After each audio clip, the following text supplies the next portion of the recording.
Okay, the total differential of scalar field.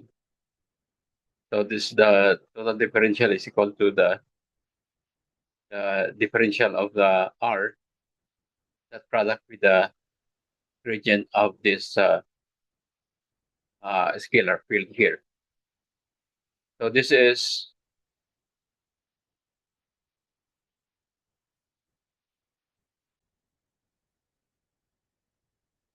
the differential of phi as the total differential of a scalar field.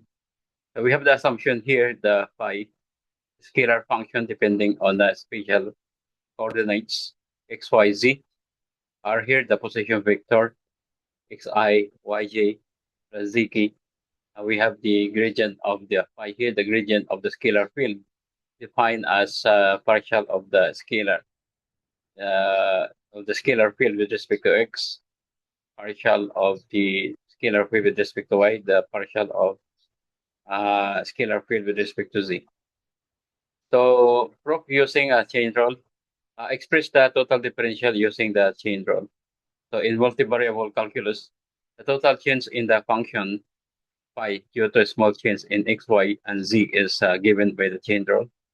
So we have this by chain rule, the differential of the phi here is equal to this. To express the displacement vector dr, the infinitesimal change in the position vector is given by this. To express the gradient vector of the phi, so the gradient is also given by this. So calculate the dot product here. Now compute the dot product of dr and the gradient of the phi here. So we have since the unit vectors I, j, k are orthogonal, perpendicular to each other, their dot products are I dot I equal to 1, I dot j equal to 0. So multiplying the corresponding components here, we have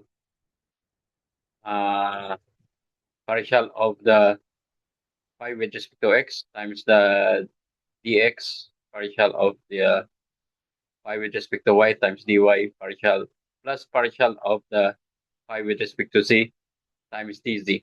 So conclusion, comparing the result from step 4 with the expression from step 1, we see they are identical. So we have here, so this one is identical to this one, right, from 1.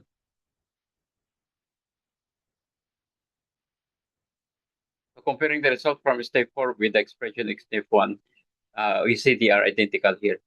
So intuitive physical meaning, the gradient of the phi here points in the direction of the steepest ascent of the scalar field here. So dr represent a tiny step in space.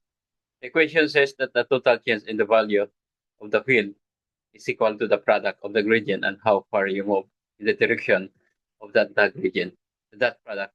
So if you move perpendicular to the gradient, there is no change here.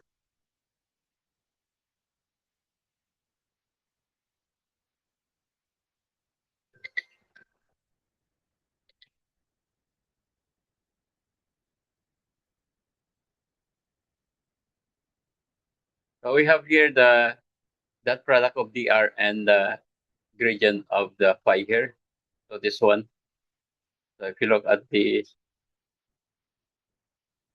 geometrical interpretation here,